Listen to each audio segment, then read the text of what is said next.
हाय viewers. पिछली video में हमने डिस्कस किया था ग्रामर की कुछ बेसिक यूनिट्स। इस पार्ट में हम डिस्कस करेंगे क्लॉज और इट्स टाइप्स। फ्रेज तक हमने पढ़ लिया है। चलिए क्लॉज स्टार्ट करते हैं। बड़े इंपॉर्टेंट होते हैं, ये डिफ़िकल्ट भी माने जाते हैं, परंतु अगर आप ध्यान से पढ़ेंगे, सीखने की कोशिश करेंगे तो मेरे हिसाब से बड़े आसान होते हैं ये।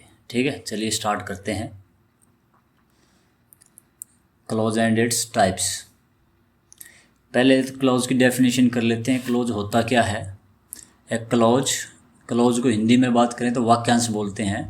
एक वाक्य का अंश is a group of words, शब्दों का एक समूह होता है, containing a subject and a finite verb.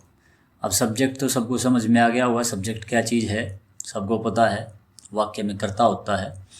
और एक फाइनाइट वर्ब होती है। फाइनाइट वर्ब क्या होती है? जो फाइनाइट वर्ब होती है ये डिपेंड करती है सब्जेक्ट के ऊपर, मींस ये चेंज होती है सब्जेक्ट के पर्सन और नंबर के अकॉर्डिंगली। जैसे सब्जेक्ट चेंज होता है वर्ब में बदलाव आते हैं। कई बार सिंगुलर सब्जेक्ट होता तो वर्ब को सिंगुलर करना पड़ता है, प्लूरल होती है तो प्लूरल करना पड़ता है। फर्स्ट पर्सन के साथ उसकी कोई फॉर्म लगती है, सेकंड पर्सन के साथ कोई फॉर्म लगती है। तो ये सब जो चीज़ें जो बदलाव आते हैं जिस वर्ब में, उसको फाइनाइट वर्ब बोलते हैं। ठीक है। नॉन फाइनाइट वर्ब वो होती हैं जिनमें कि सब्जेक्ट की वजह से किसी प्रकार का बदलाव नहीं आता। ठीक है, समझ में आ गया होगा। And functioning as a member of a complex and a compound sentence.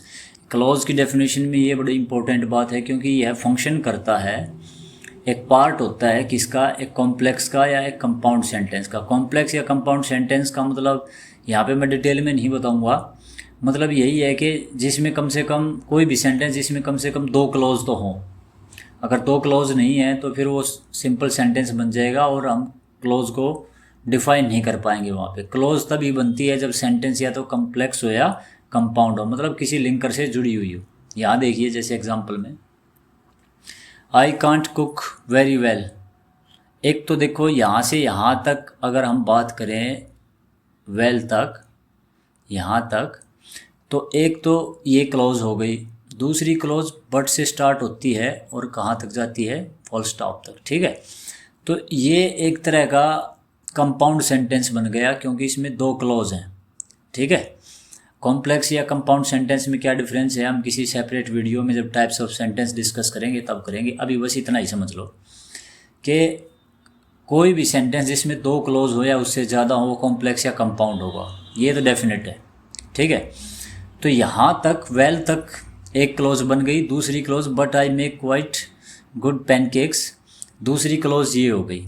ठीक है, तो अब इनको हम क्लोज कहेंगे क्योंकि ये एक बड़े सेंटेंस के पार्ट बन गए हैं। ठीक है, क्लोज तभी डिफाइन होती है जब सेंटेंस कॉम्प्लेक्स या कंपाउंड होता है, मतलब कम से कम 2 क्लोज होंगे किसी सेंटेंस में, तभी हम उसके एक पार्ट को क्लोज कहेंगे। तो ये क्या बन गई है, एक क्लोज तो ये बन गई और एक क्लोज ये बन गई। ठीक है, अगर इस पार्ट को हम हटा दें यहाँ से यहाँ तक तो फिर ये क्लोज नहीं बचता, क्योंकि यहाँ पे हमें फुल स्टॉप लगाना पड़ेगा और ये एक सिंपल सेंटेंस बन जाएगा।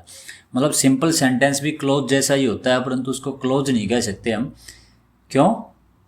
क्योंकि क्लोज तभी एग्जिस्ट करेगी कोई जब दूसरी क्लोज हो, अकेली क्लोज कभी नहीं होती। ठीक है, समझ में आ गया होगा मेरे हिसाब से।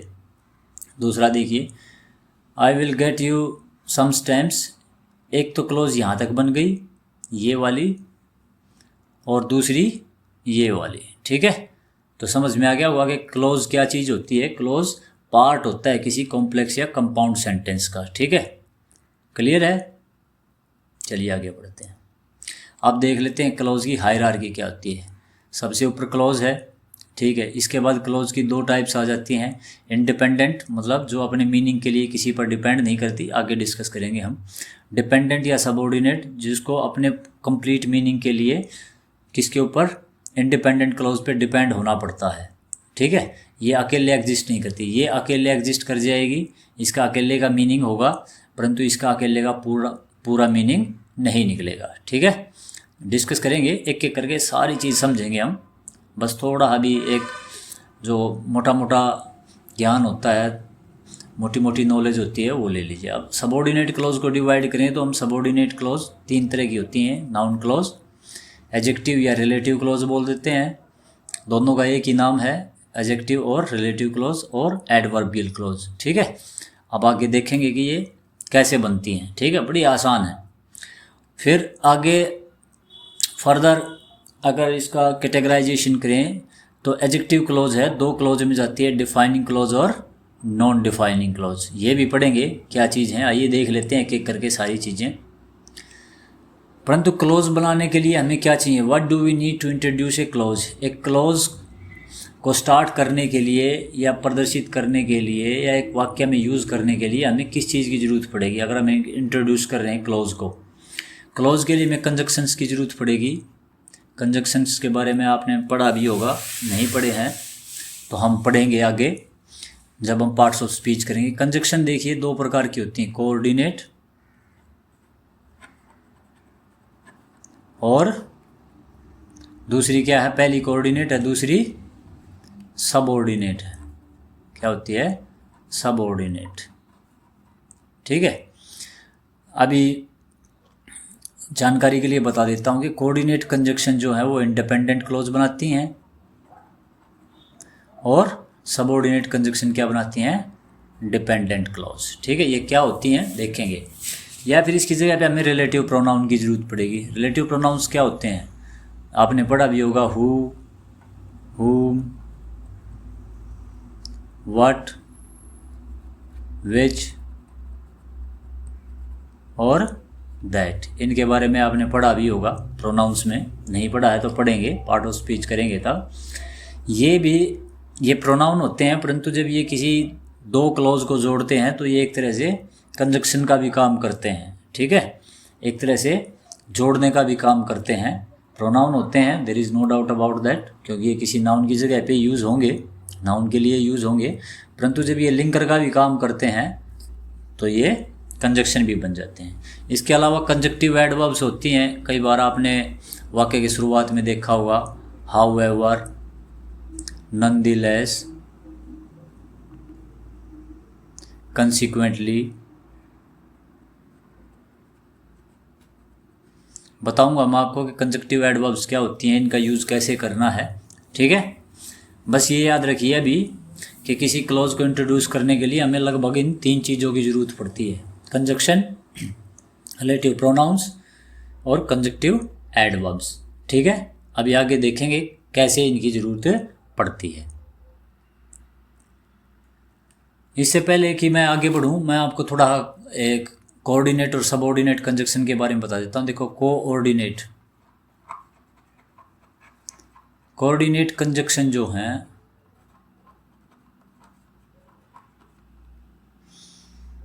ये बेसिकली 7 होती हैं, जिसको हम याद रख सकते हैं फैन बॉयज से, FANBOYS। इनको कोऑर्डिनेट कंजक्शंस बोलते हैं। ठीक है, बेसिकली मतलब ज़रूरी नहीं है कि 7 ही हों, इसके अलावा भी होती हैं, पर बेसिकली ये 7 ही काउंट होती हैं। F से बनेगा फॉर, A से बनेगा एंड, N से बनेगा नोर, B से बट, O से और, Y से येट एंड S से सो। ठीक है, जो सबऑर्डिनेट कंजक्शन होती हैं, जो कि डिपेंडेंट क्लॉज को इंट्रोड्यूस करेंगी, ये इनको छोड़कर लगभग सारी हैं, जैसे इफ़ है, बिकॉज है, ठीक है, दो है, ठीक है, बिफोर है, आफ्टर है, मतलब बहुत सारी हैं। ठीक है, एटसेट्रा। ठीक है, जब हम कंजक्शंस के टॉपिक पे आएंगे तब इनको सीखेंगे कि सबऑर्डिनेट कंजक्शन कौन कौन सी हैं और किस किस प्रकार की होती हैं। अभी फॉर द मोमेंट आप सिर्फ इनको ही याद रखिए। ठीक है, coordinate conjunction fan boys, for and, nor, but or yet सो, और subordinate conjunctions if, someone, because, मतलब इस तरह की कंजक्शन। ठीक है, आगे देखते हैं अभी क्या मैटर है। अब देखते हैं कि इंडिपेंडेंट क्लॉज क्या होती है। An independent clause that is connected to another one of equal importance. मतलब इंडिपेंडेंट क्लोज कब कहेगी, जब किसी दूसरी जो क्लोज होगी, ये कोऑर्डिनेट क्लोज भी बोल देते हैं हम इसको, जब दूसरी जो क्लोज होगी जो इसी की तरह अपने मीनिंग के लिए अकेली स्टैंड कर सकती है। ठीक है, ये तो अकेली स्टैंड करेगी ही करेगी, परंतु जिस क्लोज के साथ ये जुड़ी हुई होगी वो भी क्या होगी, इंडिपेंडेंट क्लोज होगी। Often with A coordinate conjunction, मतलब प्राय किससे जुड़ी होती है, एक कोऑर्डिनेट कंजक्शन से जुड़ी होती है। वो मैंने 7 बताई हैं पीछे, उन्हीं में से एक से जुड़ी हुई मिलेगी। इनमें देखिए सेंटेंसेस में he died and she married again, तो एक तो क्लोज ये बन गई हमारी कोऑर्डिनेट क्लोज, और दूसरी क्या बन गई, ये बन गई। ठीक है, क्लोज की कोई अपना क्लोज का अपना कोई बेस नहीं होता। क्लोज को डिफाइन किया जाता है कि किस प्रकार की कंजक्शन से वो जुड़ी हुई है। ठीक है, अगर सबऑर्डिनेट कंजक्शन से जुड़ी हुई है तो एक प्रिंसिपल क्लोज बनेगी और एक बनेगी सबऑर्डिनेट क्लोज। ठीक है, अगर कोऑर्डिनेट से जुड़ी हुई है तो दोनों क्या होती हैं, इंडिपेंडेंट या कोऑर्डिनेट क्लोज बनती हैं। ये बात ध्यान रखने वाली। कंजक्शन डिफाइन करते हैं कि कोई क्लोज किस प्रकार की है, वो हम पढ़ेंगे। आई प्रपोज्ड हर मैनी टाइम्स, मैंने कई बार उसे प्रपोज किया, बट शी ऑलवेज रिफ्यूज्ड, परंतु उसने हमेशा मना कर दिया। ठीक है, तो यहाँ पे बट आ गया, तो ये कोऑर्डिनेट कंजक्शन है, तो ये भी क्या बनी, कोऑर्डिनेट क्लोज बनी। ठीक है, और ये क्या बन गई, ये भी कोऑर्डिनेट। ठीक है, समझ में आ रहा होगा ना, क्योंकि कोऑर्डिनेट कंजक्शन से जुड़ी हुई है। ठीक है, क्लोज का अपना कोई आधार नहीं होता कि वो इंडिपेंडेंट है या डिपेंडेंट है, कंजक्शन ही डिफाइन करेगी कि वो डिपेंडेंट है या इंडिपेंडेंट है। ठीक है, अगला देख लीजिए, 4 से जुड़ी हुई है। ठीक है, 2 क्लोज हैं, एक ये और एक ये। ठीक है, तो दोनों क्या हैं, कोऑर्डिनेट क्लोज हैं ये दोनों। ध्यान रखने वाली बात क्या है कि जब हम कोऑर्डिनेट कंजक्शन से 2 क्लोजेस को जोड़ते हैं तो कोऑर्डिनेट कंजक्शन से पहले हमेशा कोमा लगाना है। क्या करना है, हमेशा कोमा लगाना है। आप यहाँ पे भी देख सकते हो, यहाँ पे भी देख सकते हो। ठीक है, आगे बात समझ में, हमेशा कोमा लगेगा जब भी आप कोऑर्डिनेट कंजक्शन का यूज़ कर सकते हैं। दूसरी बात क्या है कि कोऑर्डिनेट कंजक्शन से हम सेंटेंस को शुरू नहीं करते। ठीक है, try not to start a sentence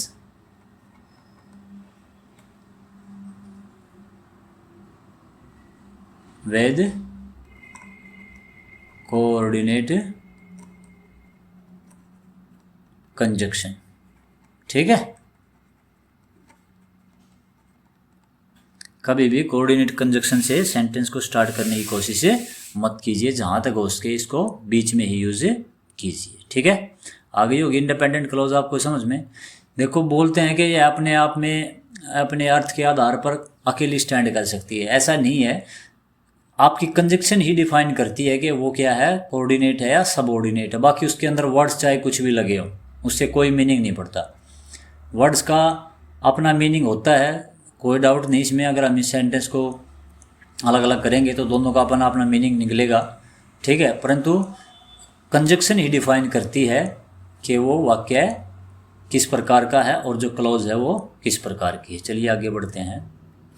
A subordinate और dependent clause is also referred as a dependent clause. इसको डिपेंडेंट क्लॉज भी बोल देते हैं, सबऑर्डिनेट क्लॉज भी बोल देते हैं। And it can't stand alone, और इसका अपना मीनिंग नहीं होता, मतलब ये अकेली एग्जिस्ट नहीं करती। As it does not express a complete meaning, क्योंकि इसका पूर्ण अर्थ नहीं निकलता है। ठीक है, इसका अपना पूरा अर्थ नहीं होता है, इसलिए इसको इंडिपेंडेंट क्लॉज नहीं बोल सकते। हाउएवर ए सबऑर्डिनेट क्लॉज, एक सबऑर्डिनेट क्लॉज है, comprises a subject and a verb. Clause की डेफिनेशन होगी, वो चाहे कोऑर्डिनेट क्लॉज हो चाहे सबऑर्डिनेट क्लॉज हो, इंडिपेंडेंट हो या डिपेंडेंट हो, उससे कुछ फर्क नहीं पड़ता, क्योंकि क्लॉज की डेफिनेशन में ही हमने पढ़ा है कि कम से कम एक सब्जेक्ट हो और एक फाइनाइट वर्ब हो, वो चाहे किसी भी प्रकार की क्लॉज हो। ठीक है, अब देखते हैं कि सबऑर्डिनेट क्लॉज में और कोऑर्डिनेट क्लॉज में या डिपेंडेंट में या इंडिपेंडेंट में क्या डिफरेंस है। कोई डिफरेंस नहीं है भैया, शब्द वही है, वही क्लॉज होती है, परंतु जो ये कंजक्शन होती है, ये कंजक्शन अगर ये सबऑर्डिनेट है, अगर ये सबऑर्डिनेट है उन सातों में से नहीं है, ठीक है, तो वो सबऑर्डिनेट कंजक्शन होगी। और कंजक्शन से लेकर और इसके बाद जो ग्रुप ऑफ वर्ड्स आता है जो क्लोज बनाता है वो क्या होगा, सबऑर्डिनेट क्लोज होगा, ठीक है। अब अगर एक सबऑर्डिनेट क्लोज हो गई तो ये वाली जो मैंने अंडरलाइन की है ये क्या बच गई, ये इंडिपेंडेंट, या इसको हम प्रिंसिपल भी बोल देते हैं, प्रिंसिपल क्लोज, ठीक है। क्योंकि प्रिंसिपल क्लोज का मीनिंग तभी जनरेट होगा जब कोई सबऑर्डिनेट क्लोज होगी। अब स्कूल में प्रिंसिपल होता है, अगर उसके नीचे टीचर ही नहीं होंगे काम करने वाले तो प्रिंसिपल किसका बना। प्रिंसिपल तभी एग्जिस्टेंस में आता है जब उसके नीचे उसके सबऑर्डिनेट होंगे। सेम यहाँ पे क्लोज के साथ भी है, प्रिंसिपल क्लोज तभी होगी जब क्या होगा, उसके पास कोई सबऑर्डिनेट क्लोज होगी। अगर सबऑर्डिनेट नहीं है तो ये क्लोज ही नहीं रहेगी, ये सेंटेंस बन जाएगा ऑटोमेटिकली, ठीक है। तो ये बात याद रखने वाली बात है, प्रिंसिपल क्लोज तभी एग्जिस्ट करेगी जब सबऑर्डिनेट होगा, और सबऑर्डिनेट तब एग्जिस्ट करेगी जब प्रिंसिपल होगा, ठीक है। और ये चीज़ कौन से शब्द डिफाइन करते हैं, ये जो कंजक्शन है, ये जो मैंने सर्कल की हुई है, ये कंजक्शन डिफाइन करती है कि इसके बाद जो ग्रुप ऑफ वर्ड्स आया है वो सबऑर्डिनेट क्लोज है या कोऑर्डिनेट या इंडिपेंडेंट क्लोज है, ठीक है। इस बात को याद रखना, क्योंकि कंजक्शन ही या लिंकिंग जो वर्ड है वही डिफाइन करता है। मैं बार बार इस पर फोकस कर रहा हूँ क्योंकि अपने आप में तो मीनिंग हर एक चीज़ का होता ही है, इसमें कोई डाउट नहीं है, ठीक है, क्लियर है। कंजक्शन ही डिफाइन करेगी, बस इस बात को याद रखना। सॉरी, ये आई की जगह पे सी आएगा। सी ऑर्डर्ड, उसने ऐसे आदेश दिया जैसे कि वो मेरी माँ हो, उसने मुझे आदेश दिया जैसे कि वो मेरी माँ हो। तो ये जो एज इफ है ये क्या होगी, हमारी सबऑर्डिनेट कंजक्शन होगी। तो यहाँ से लेकर और यहाँ तक क्या बन गई, सबऑर्डिनेट क्लोज बन गई, और ये जो बच गई ये प्रिंसिपल क्लोज या इंडिपेंडेंट क्लोज बच गई, ठीक है। कोऑर्डिनेट तब होता है, देखो दोनों क्लोज कोऑर्डिनेट कहलाएंगी जब इनके बीच में जो वो 7 कोऑर्डिनेट कंजक्शन होंगी, ठीक है। जैसे इनके बीच में सबऑर्डिनेट कंजक्शन आती है तो ये कोऑर्डिनेट नहीं रहती है, प्रिंसिपल में चेंज हो जाती है, और ये किस में बन जाती है, सबऑर्डिनेट में। बस इतनी ही कहानी है, बाकी कुछ नहीं है, ठीक है। आइए आगे बढ़ते हैं।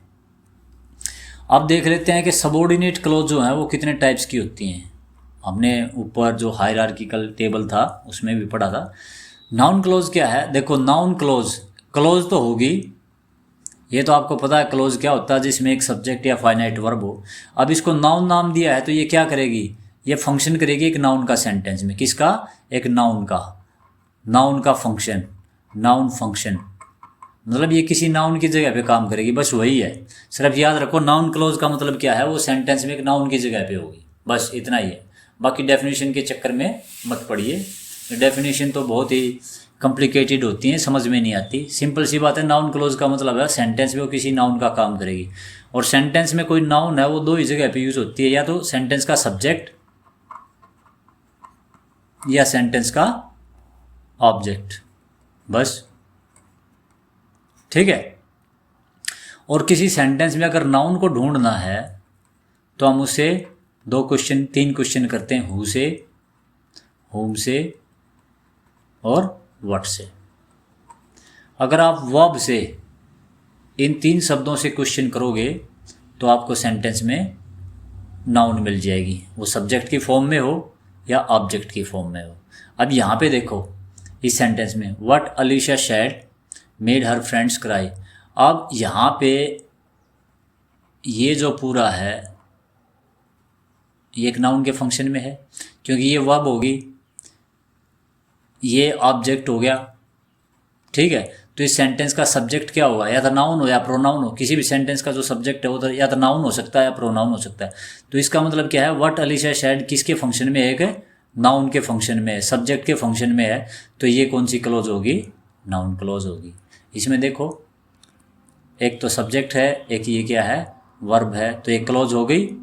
क्लोज होगी तो कौन सी क्लोज हुई, क्योंकि ये पूरी की क्या कर रही है, एक सब्जेक्ट का काम कर रही है।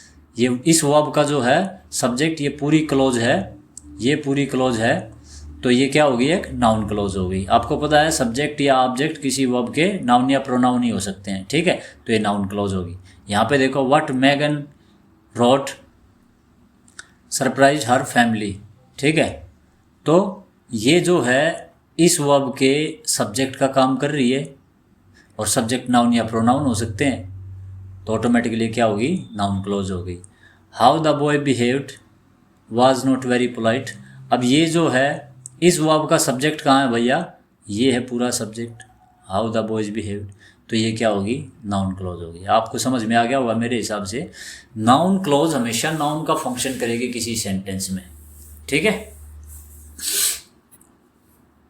अब यहाँ पे देखो, who made her friends cry या what made her friends cry, देखो इन क्वेश्चंस का आंसर आते ही आपको नाउन मिल जाएगी। What made her friends cry, what का आंसर क्या आया, व्हाट अलीशा शेड, जो अलीशा ने कहा। हु सरप्राइज हर फैमिली या what surprised her family, what Megan wrote, इसका आंसर, इनका आंसर ये आ रहा है। जब हम इस वर्ब से ये 3 क्वेश्चन करेंगे तो आंसर में हमारे पास यही आएंगे, चाहे हु से हो, चाहे हुम से हो, चाहे व्हाट से हो। अगर ये आंसर में आए तो इसका मतलब ये क्या है, नाउन है, और अगर ये क्लॉज की फॉर्म में है तो ये क्या बन गया, नाउन क्लॉज बन गया। मेरे हिसाब से समझ में आ गया होगा आपको। ही डिड नॉट रियलाइज, अब इससे क्वेश्चन करो व्हाट से क्वेश्चन करिए, रियलाइज है तो आंसर क्या आया, that the directions were wrong, ठीक है, तो ये नाउन क्लॉज होगी भैया, ठीक है। He did not know what से क्वेश्चन फिर आया, तो क्या आंसर आया, why the stove was not working, फिर ये नाउन क्लॉज हो गई। दे नाउ अंडरस्टैंड व्हाट, फिर व्हाट से आया, तो ये क्या होगी, नाउन क्लोज होगी। मेरे हिसाब से समझ में आ गया होगा आपको नाउन क्लोज क्या होती हैं, जो नाउन का फंक्शन करे, बस सेंटेंस में जो नाउन की जगह पे यूज हो, वो चाहे सब्जेक्ट हो चाहे ऑब्जेक्ट हो, 2 ही जगह पे यूज होंगी, ठीक है। आगे बढ़ते हैं, आप पढ़ते हैं एडवर्ब क्लोज। एडवर्ब का मीनिंग क्या है भाई, एडवर्ब क्या, किसको, नाउन को और प्रोनाउन को छोड़कर, ठीक है। एडवर्ब का फंक्शन क्या है कि नाउन या प्रोनाउन को छोड़कर वो सेंटेंस के किसी भी पार्ट को मॉडिफाई कर सकती है, चाहे वो एडजेक्टिव हो, चाहे दूसरी एडवर्ब हो, ठीक है, आ रहा ना समझ में, या वर्ब हो, उसको मॉडिफाई करेगी। अगर ऐसी कोई नाउन है तो सिंपल सी बात है। अब एडवर्ब के लिए हमें क्वेश्चन करना पड़ता वर्ब से कि काम कैसे हुआ, कब हुआ, कहाँ हुआ और क्यों हुआ। अगर आपको एडवर्ब पता करनी किसी सेंटेंस में, एडवर्ब का पता करना है तो आपको वर्ब से ये क्वेश्चन करने पड़ेंगे। देखो नाउन क्लोज के लिए क्या करना था हमने, हु, व्हाट और हुम से। एडवर्ब पता करने के लिए क्या करना पड़ेगा कि कैसे हुआ, कब हुआ, कहाँ हुआ और क्यों हुआ। ये 4 क्वेश्चन वर्ब से करोगे तो आपको एडवर्ब मिल जाएगी। और अगर वो एडवर्ब क्लोज की फॉर्म में है तो सिंपल सी बात है, वो एडवर्ब क्लोज होगी। डेफिनेशन देख लेते हैं एक बार। An adverb clause is a group of words, ये तो सबका कॉमन है, that functions as an adverb, जो एक एडवर्ब का काम करते हैं एक सेंटेंस में, बस यही काफ़ी है। Adverb clause can be use to add explanatory detail to your writing and explain how, when, where और व्हाई थिंग्स हैपन, ठीक है। हैपन का मतलब वर्ब, हैपनिंग जो होती है वो वर्ब ही तो होता है, एक्शन वर्ड ही तो होता है। अब वर्ब के बारे में जो हमें ये बताती है कि कैसे हुई, कहाँ हुई, कैसे हुई, कब हुई, कहाँ हुई, क्यों हुई, तो हमें एडवर्ब मिल जाती है। सेम ऐसे ही करेंगे। देखो सी वॉक्ड, वह चली, कैसे, यहाँ किसका आंसर आ रहा है, हाउ का। हाउ का आंसर क्या आ रहा है, as if she were heading to the gallows, जैसे कि वह फांसी के फंदे पर जा रही हो, तो ये क्या होगी, एडवर्ब क्लोज होगी। समझ में आ रहा है, नहीं आ रहा है।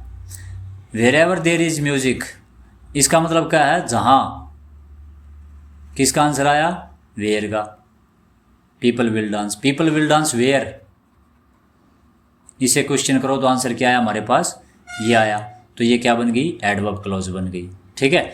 सी पास द कोर्स, यहाँ सी पास्ट द कोर्स, क्यों, अगर क्यों से आंसर करोगे वाई, तो इसका आंसर क्या है, बिकॉज सी वर्कड हार्ड, ठीक है, क्योंकि उसने कठोर मेहनत की थी, तो ये क्या होगी, एडवर्ब क्लोज होगी।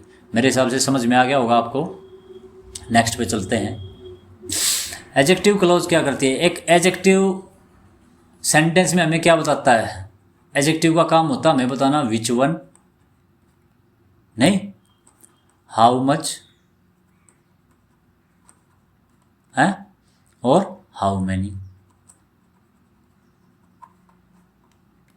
ठीक है, विच वन, हाउ मच और हाउ मैनी। नहीं, एडजेक्टिव हमें नहीं का आंसर देता है। अब क्वेश्चन से ये, अगर वर्ब से ये क्वेश्चन करेंगे तो हमें एडजेक्टिव क्लॉज मिल जाएगी। डेफिनेशन देख लेते हैं। An adjective clause also known as a relative clause भी बोल देते हैं इसको। ठीक है, is a type of dependent clause. ये एडजेक्टिव क्लॉज रिलेटिव क्लॉज क्यों होती है? क्योंकि रिलेटिव प्रोनाउन से जुड़ी होती है। किससे जुड़ी होती है? रिलेटिव प्रोनाउन से, इसलिए इसको हम रिलेटिव क्लॉज भी बोलते हैं। रिलेटिव प्रोनाउन कौन कौन से आपके पास? हु, whom, what, which और that, बस। परंतु ये नहीं है कि जहाँ पे आपको ये दिखाई देगा वो एडजेक्टिव क्लॉज ही होगी। नहीं, हमने वो देखना है। हमने क्या देखना है? क्या वो इन चीज़ों को डिस्क्राइब कर रहा है, नहीं कर रहा है। ठीक है, अब देखिए सेंटेंस पे आते हैं। चॉकलेट विच, ये जो विच वर्ड है किसके बारे में बता रहा हमें? चॉकलेट के बारे में। तो किसका आंसर आया? विच वन का आंसर आया चॉकलेट। ठीक है, तो ये क्लोज क्या है? रिलेटिव क्लोज होगी, एडजेक्टिव क्लोज होगी। क्लियर है? क्योंकि ये जो पूरी बात है ये एडजेक्टिव का फंक्शन कर रही है और हमें किसके बारे में बता रही है? चॉकलेट के बारे में बता रही है, तो ये एडजेक्टिव क्लोज होगी। ठीक है, पीपल हु आर स्मार्ट, ये जो क्लोज है किसके बारे में बता रही है? हमें पूरे पीपल के बारे में बता रही है। और आपको पता है नाउन या प्रोनाउन की विशेषता बताने वाला शब्द क्या होता है? एडजेक्टिव होता है, तो ये क्या होगी? एडजेक्टिव क्लॉज होगी। क्लियर है? I can't remember the time when the cell phones didn't exist. अब व्हेन देख के ये मत सोच लेना ये एडवर्ब क्लॉज है, ना भैया ना। ये पूरी क्लॉज किसकी विशेषता बता रही है? टाइम की। किसकी बता रही है? टाइम की। ठीक है, टाइम के लिए यूज हुई है, तो ये क्या होगी? एडजेक्टिव क्लॉज होगी। अब ऐसे ध्यान देना, अपने शब्दों के ऊपर मत जाना। क्लॉज किसके बारे में बता रही है? क्लॉज हमें क्या बता रही है? ठीक है, Charlie has a friend whose daughter lives in China. अब ये जो है ये पूरा whose daughter lives in China, ये किसके बारे में बता रही है? हमें इस फ्रेंड को एक्सप्लेन कर रही है, फ्रेंड को मॉडिफाई कर रही है, तो ये क्या होगी? एडजेक्टिव क्लॉज होगी। ठीक है, रिलेटिव क्लॉज में खास बात आपको ये मिलेगी कि ये जो रिलेटिव वर्ड्स हैं या जो रिलेटिव क्लॉज है वो किसी नाउन या प्रोनाउन के बारे में आपको बताती हुई मिलेगी। ठीक है, अगर इनके बारे में बताती हुई नहीं मिली है तो फिर वो कोई भी क्लॉज हो सकती है। परंतु अगर कोई नाउन है और उसके बाद उसके लिए उस क्लॉज का यूज हुआ है तो वो क्या हो जाएगी? एक तरह से एडजेक्टिव क्लॉज हो जाएगी। द वाइन, अब ये जो है यहाँ तक टस्कनी तक, the wine that vintners produce in Tuscany is not cheap. ठीक है, ये जो पूरी क्लॉज है यहाँ से और यहाँ तक ये किसके बारे में हमें बता रही है? वाइन के बारे में बता रही है, तो एडजेक्टिव क्लॉज हो गई। द रीजन वाई, ये जो है Sandra went to law school, यहाँ तक ये क्लॉज है। ठीक है, क्योंकि इस रीजन की तो वर्ब यहाँ से स्टार्ट होगी। ठीक है, तो ये पूरी क्लॉज हो गई। ये किसके बारे में हमें बता रही है? रीजन के बारे में बता रही है, तो ये क्या होगी? एडजेक्टिव क्लॉज होगी। समझ में आ गया होगा मेरे हिसाब से आपको। अब एडजेक्टिव क्लॉज की दो टाइप्स थी, डिफाइनिंग एडजेक्टिव क्लॉज या डिफाइनिंग रिलेटिव क्लॉज और नॉन डिफाइनिंग। देखो डिफाइनिंग का मतलब क्या है कि अगर वो क्लॉज उस सेंटेंस में हुई है, यूज हुई है, तो उस क्लॉज को हम सेंटेंस से निकाल नहीं सकते, क्योंकि निकालने से उसका जो मीनिंग है सेंटेंस का वो बदल जाएगा। बस इतना याद रखो। ठीक है, अब देखिए, as the name suggest defining relative clause give essential information, जरूरी इन्फॉर्मेशन देती है सेंटेंस को कंप्लीट करने के लिए। अगर आपने वो डिफाइनिंग क्लॉज निकाल दी, एडजेक्टिव क्लॉज निकाल दी, तो उस सेंटेंस का जो मीनिंग है वो प्रभावित होगा, और इंग्लिश में ऐसा नहीं हो सकता। मीनिंग के साथ हम छेड़खानी नहीं कर सकते सेंटेंस के। हमें बताना है क्लॉज की टाइप। ठीक है, परंतु अगर आपने उसकी टाइप को गलत बता दिया, इसका मतलब क्या है? आपने मीनिंग के साथ छेड़खानी कर दी। आप कुछ भी कीजिए, नरेशन कीजिए, वॉइस कीजिए, कुछ भी कीजिए, हम सेंटेंस के मीनिंग के साथ छेड़खानी नहीं करते भैया। सेंटेंस का मीनिंग वही रखना है, उसके बाद हमने कैटेगराइज करना है कि कौन सी चीज़ क्या है। ठीक है, टू डिफाइन और आइडेंटिफाई द पर्सन और thing we are talking about, मतलब ये जो इन्फॉर्मेशन, ये जो रिलेटिव क्लॉज या एडजेक्टिव क्लॉज हम यूज़ करते हैं, ये हमें एक इम्पोर्टेंट जानकारी देती है किसके बारे में, जिसके लिए ये यूज हुई है। जैसे इस सेंटेंस में देख लीजिए, dogs that like cats are very unusual. अगर मैं इस चीज़ को यहाँ से निकाल दूँ, ठीक है, डॉग्स आर वेरी अनयूजुअल, तो इसका मीनिंग चेंज हो गया, क्योंकि इस सेंटेंस का मीनिंग इसी क्लोज से है। ये जो रिलेटिव क्लोज हमें डॉग्स के बारे में बता रही है, अगर ये बाहर निकाल दी तो इसका मीनिंग चेंज हो गया, क्योंकि डॉग्स आर वेरी अनयूजुअल इसका तो मीनिंग ही नहीं हुआ। डॉग्स बहुत ही अनयूजुअल होते हैं, ये कोई मीनिंग नहीं हुआ, ठीक है, ऐसा नहीं होता।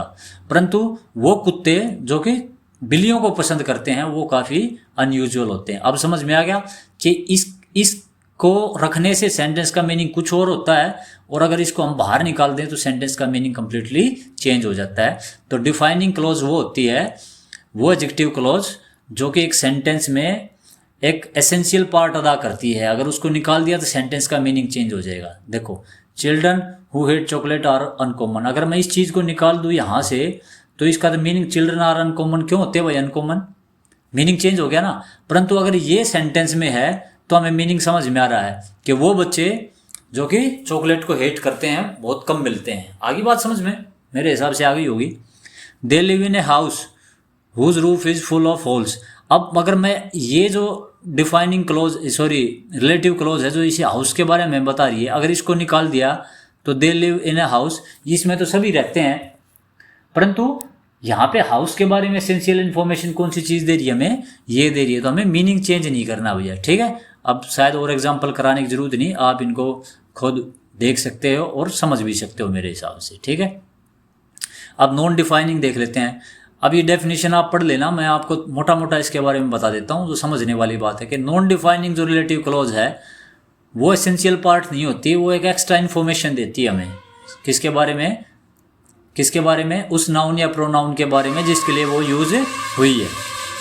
अगर हम उसको निकाल देते हैं तो सेंटेंस के मीनिंग पे कुछ ज़्यादा फर्क नहीं पड़ेगा। जैसे यहाँ पे देखिए, इसको निकालो पहले, ये हमारी क्या है, एक रिलेटिव क्लॉज है जो किसके बारे में बता रही है, हमें गोरिल्ला के बारे में बता रही है। सपोज करो ये हमने निकाल दिया, ये क्लॉज जो है, ये एडजेक्टिव क्लॉज हमने निकाल दी, तो gorillas can sometimes be found in zoos, कि गोरिल्लाज जो है जू में भी पाए जाते हैं। बन गया ना मीनिंग। ये सिर्फ इसके बारे में एडिशनल इन्फॉर्मेशन दे रही है। Which are large and originate in Africa, जो कि बड़े हैं और अफ्रीका में पाए जाते हैं।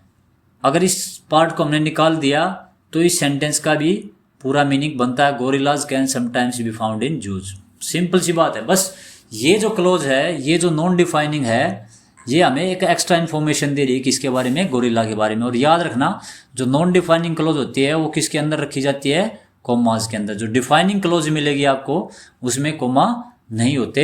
हम प्रीवियस उसके ऊपर जाके देख लेते हैं। ये देखिए, यहाँ पे कोई कोमा नहीं है यहाँ पे, और ना ही यहाँ पे कोई कोमा है, ना यहाँ है ना ही यहाँ है। तो डिफाइनिंग में कोमा नहीं होता और नॉन डिफाइनिंग में कोमा मिलेगा, क्योंकि ये एक्स्ट्रा इन्फॉर्मेशन है। यहाँ पे देख ले, one's mother has 6 grandchildren. इसको अगर मैं ओमिट कर दूँ रिलेटिव क्लोज को, जो हमें मदर के बारे में बता रही है, तो इस सेंटेंस के मीनिंग पे कुछ फर्क नहीं पड़ता है, क्योंकि ये एडिशनल इन्फॉर्मेशन है, एडिशनल इन्फो है। आ गया समझ में? मेरे हिसाब से आ गया होगा। अगला देख लीजिए, my friend John who went to the same school as me has just written a best selling novel. तो इसको निकाल दें, ये सिर्फ जॉन के बारे में एडिशनल इन्फॉर्मेशन दे रहा है, ठीक है। बाकी जो मेन मीनिंग है सेंटेंस का वो यही है कि my friend John has just written a best selling novel, ठीक है। मेरे हिसाब से समझ में आ गया होगा। बाकी एग्जाम्पल आप खुद चेक कर लीजिए, ठीक है। अब थोड़ी ध्यान रखने वाली बातें मैंने पहले बताया था, don't use a coordinate conjunction for and nor but or yet so at the beginning of a sentence. किसी सेंटेंस की शुरुआत हमें इन शब्दों से नहीं करनी है, ध्यान रखने वाली बात है, ठीक है। These conjunctions can be use to join two independent clauses, दो इंडिपेंडेंट क्लॉज को जोड़ती हैं। So they come in the middle of a sentence rather than the beginning. Beginning की बजाय ये कहाँ पे आती हैं, मिडल में आती हैं। ये बताई थी मैंने कि use a comma before a coordinate conjunction when it is being used to join two independent clauses. ये मैंने पहले ही बता दिया था कि इनसे पहले क्या आएगा, कोमा आएगा भैया, ठीक है। जब कोऑर्डिनेट कंजक्शन दो इंडिपेंडेंट क्लॉज को जोड़ती हैं तो इनसे पहले कोमा आएगा, याद रखनी है बात। कोऑर्डिनेट कंजक्शंस एंड और can be used to join two nouns. देखो, ये जो दो कंजक्शन हैं ये किसका भी काम करती हैं, शब्दों को जोड़ने का भी काम कर सकती हैं। फॉर, इनके अलावा जो 5 बच गई या जो सबऑर्डिनेट कंजक्शन बच गई वो शब्दों को नहीं जोड़ेंगी, वो किसको जोड़ती हैं, वो क्लोजेज को ही जोड़ती हैं, ठीक है। परंतु ये जो है ये शब्दों को भी जोड़, जैसे कंटिन्यू और गो, दो वर्ब्स को जोड़ा हुआ इन्होंने, ठीक है। कंजक्शन जो है सेम कैटेगरी के वर्ड्स को जोड़ती हैं, ठीक है। ऐसा नहीं है कि एक वर्ब के साथ इन्होंने एक प्रेपोजिशन जोड़ दी, एक प्रेपोजिशन के साथ एडवर्ब जोड़ दी, नहीं, हमेशा सेम कैटेगरी की थिंग्स को ही या वर्ड्स को ही जोड़ेंगे, ठीक है। तो ये दोनों क्या करते हैं, वर्ड्स को भी जोड़ती हैं, जैसे वर्ब के साथ वर्ब को, प्रेपोजिशन के साथ प्रेपोजिशन को, नाउन के साथ नाउन को, प्रोनाउन के साथ प्रोनाउन को। ये बात भी याद रखने वाली है, ठीक है। यहाँ पे देखिए जैसे नर्वस एंड वरीड, ये दो एडजेक्टिव को जोड़ रही हैं। तो जब ये कंजक्शन का काम नहीं करती, ठीक है, मतलब क्लोजेज को जोड़ने का काम नहीं करती और वर्ड्स को जोड़ने का काम करती हैं, तो इनसे पहले कोमा नहीं आएगा। बस यही बात आपने याद रखनी है। यहाँ पे भी देख लीजिए कंपोजिशन एंड होमवर्क, ठीक है, ये एंड इनको जोड़ रहा है, तो एंड से पहले कोमा नहीं है, ठीक है। आगे बढ़ते हैं। अब कंजक्टिव एडवर्ब आपने देखी होगी, ये कंजक्टिव एडवर्ब जैसे क्या होती है, however, nevertheless, therefore, moreover, likewise, furthermore, consequently, can be used at the beginning, middle और end of a single independent clause. ये देखिए क्लोज को जोड़ने का काम नहीं करती भाई, ठीक है, बस एक ही क्लोज होगी। देखो अगर हमने कोई कंजक्टिव एडवर्ब लगा दी, ये भी तो कंजक्शन का ही काम करती हैं। मैंने बताया था क्लोज तभी एग्जिस्ट करती है जब कोई कंजक्शन हो, अगर कंजक्शन नहीं है तो क्लोज नहीं बनेगी, ठीक है। यहाँ पे सेंटेंस में देख लेते हैं, नीचे है sentence, use a comma after a conjunctive adverb when it starts a single independent clause. देखो आई रोट फॉर 10 आवर्स, यहाँ पे फुल स्टॉप आ गया, ये आ गया सिंपल सेंटेंस, ठीक है, ये तो एक सेंटेंस हो गया क्योंकि फुल स्टॉप आ गया। इसके बाद हमने हाउएवर कंजक्टिव एडवर्ब का यूज किया, तो इसके बाद कोमा आएगा और ये सिर्फ एक सिंगल क्लोज है, दूसरी क्लोज इसके साथ अटैच ही नहीं है। आगे बात समझ में, ये सेंटेंस के स्टार्ट में यूज होती हैं और एक ही क्लोज के साथ यूज होती हैं, इनसे हम दो क्लोज को नहीं जोड़ते। क्लियर हो गया, कंजक्टिव एडवर्ब का यही फंक्शन है। यहाँ पे देखिए आई रोट फॉर 10 आवर्स, मैंने 10 घंटे लिखा, नेवरदीलेस, फिर भी I didn't finish my composition, ये क्लोज बन गई यहाँ पे, क्योंकि भैया यहाँ पे हमने क्या है, लिंकिंग वर्ड जोड़ दिया है। जब हम कोई भी कंजक्टिव एडवर्ब, रिलेटिव प्रोनाउन या किसी कंजक्शन का यूज कर लेते हैं किसी क्लोज से पहले या किसी सेंटेंस की बिगिनिंग में, तो वो समझो क्या बन गई, क्लोज बन गई। ये बात याद रखनी है। और जो कंजक्टिव एडवर्ब हैं वो हमेशा एक ही क्लोज कैरी करती हैं, इनके साथ दूसरी कोई डिपेंडेंट या इंडिपेंडेंट क्लोज यूज नहीं होती है। ये क्या है, वैसे इंडिपेंडेंट क्लोज ही होती हैं, ठीक है, इंडिपेंडेंट, याद रहेगा। सेमीकोलन कब यूज करना है हमें, सेमीकोलन जब यूज करना है, semicolon with conjunctive adverb. A conjunctive adverb can be used to join two independent clauses, in this case a semicolon is used instead of a period. हम क्या करते हैं यहाँ पे, जब ये बीच में यूज होती हैं कंजक्टिव एडवर्ब्स, अभी पढ़ा हमने, जब ये बीच में यूज होती हैं, दो क्लोज को जोड़ती हैं, एक क्लोज के लिए यूज नहीं होती, दो, एक तो ये क्लोज होगी, एक ये क्लोज होगी। जब ये दो को जोड़ती हैं तो इनसे पहले फुल स्टॉप की बजाय क्या आएगा, सेमीकोलन आएगा, और इनके बाद क्या आएगा, कोलन आएगा, कोमा आएगा। ये बात आपको याद रखनी है। रह जाएगा याद, मेरे हिसाब से रह जाना चाहिए। आज की वीडियो में काफ़ी हो गया, काफ़ी लंबी वीडियो बन गई, और आपको वीडियो पसंद आई है तो please subscribe, share and press the bell icon so that when you get a new video you will be notified. Thank you very much. Have a